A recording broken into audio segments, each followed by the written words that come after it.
বৃহস্পতিবার ছিল প্রথম দফার নির্বাচন। এক কথায় প্রথম দফার নির্বাচন সুষ্ঠুভাবেই সম্পন্ন হয়েছে। বিক্ষিপ্ত কিছু অশান্তির ঘটনা ঘটেছিল, তবে মোটের উপর শান্তিপূর্ণভাবেই প্রথম দফার নির্বাচন সম্পন্ন করেছে নির্বাচন কমিশন।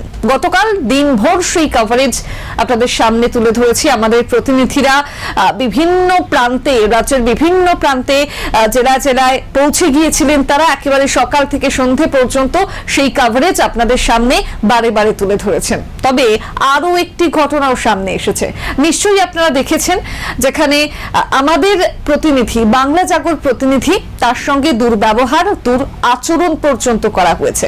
কেন জানেন?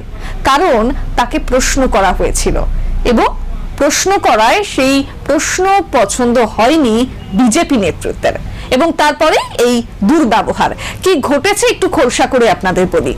গতকাল দিনভর নির্বাচন চলেছে, আপনারা জানেন, শান্তিপূর্ণ নির্বাচন। কেন্দ্রীয় বাহিনীর ঘেরাটোপে কড়া নিরাপত্তার মধ্যে থেকে সম্পূর্ণ নির্বাচন চলে এবং বিজেপির যে বুথ ক্যাম্পগুলি ছিল সেই বুথ ক্যাম্প দেখা যায় ফাঁকা।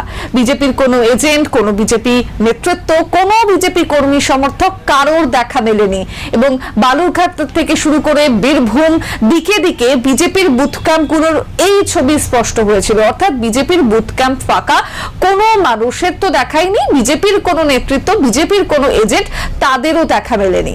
এবং এই ঘটনা তুলেই যখন প্রশ্ন করা হয় তখনই এই দুর্ব্যবহার। কাকে প্রশ্ন করা হয়েছিল জানেন?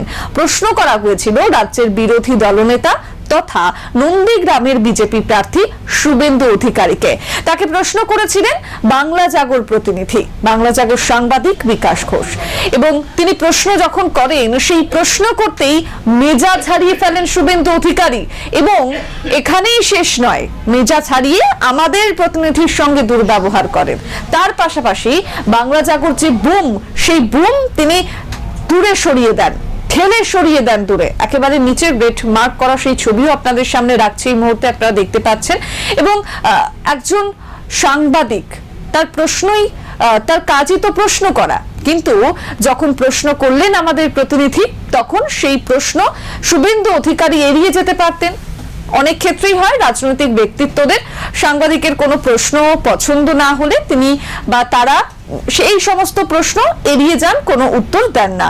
কিন্তু কালকের যে ঘটনা আমরা দেখলাম, সেই প্রশ্নের উত্তর দিয়েছেন কিভাবে? না, আমাদের বুম, মাইক্রোফোন ঠেলে সরিয়ে দেন এবং আমাদের প্রতিনিধিকে একেবারে কোট অ্যান্ড কোট বলছি, চটি চাটা বলে আক্রমণ করেন শুভেন্দু অধিকারী।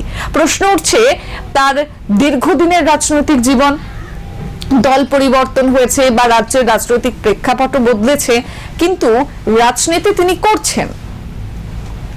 ইতিমধ্যেই নন্দীগ্রাম এবং ভবানীপুর থেকে তিনি বিজেপির প্রার্থীও, দুটি কেন্দ্রের। সেই জায়গায় দাঁড়িয়ে সৌজন্য বোধ তো থাকা উচিত। কি আচরণ করব, কি আচরণ করব না, এটা তো জানা উচিত। যে ব্যবহার তিনি করলেন তা একেবারেই কাম্য নয়। এই আচরণের, এই ব্যবহারের, এই মন্তব্যের আমরা তীব্র নিন্দা করছি। ইতিমধ্যেই বিভিন্ন মহল এই গোটা ঘটনার তারা নিন্দা করেছেন, সরব হয়েছেন। তবে যে ঘটনা, যে কথা বলতে হয়, যে সংবাদ মাধ্যমকে গণতন্ত্রের চতুর্থ স্তম্ভ বলা হয়, এবং আমরা দেখেছি বা আপনারা জানেন যে ঝড়, বৃষ্টি, জল, করোনা সময় আমরা কাটিয়ে এসেছি। সাধারণ মানুষের স্বার্থে, দেশের স্বার্থে এই সংবাদ মাধ্যমের কর্মীরাই নিজের পরোয়া না করে ঝাঁপিয়ে পড়েন, সকলের কাছে পৌঁছে দেন গুরুত্বপূর্ণ খবর। আমরাও তাই করি। এই ভোটের সময়ও আমরা নিজের জীবনের ঝুঁকি নিয়ে, অনেক ক্ষেত্রে যেহেতু অশান্তির ঘটনা দেখা যায়, আমরা আপনাদের কাছে খবর পৌঁছে দিতে মাঠে ময়দানে নামি, ঘুরে বেড়াই। কিন্তু যে ঘটনা আমাদের সাথে ঘটলো, সেই ঘটনা সত্যিই প্রত্যাশিত নয়, একদমই কাম্য নয়। একজন সাংবাদিক, তার কাজই প্রশ্ন করা, সে প্রশ্ন করবে, কিন্তু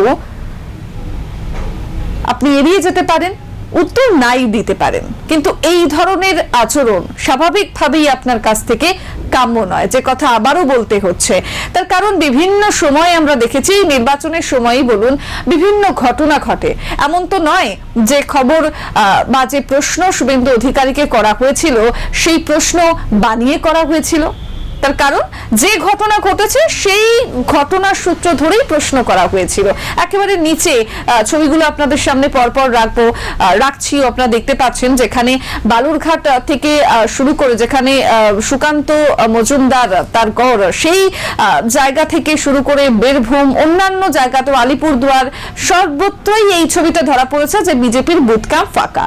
কিন্তু এই প্রশ্ন করতেই মিজাজ হারিয়ে ফেলেছেন শুভেন্দু অধিকারী।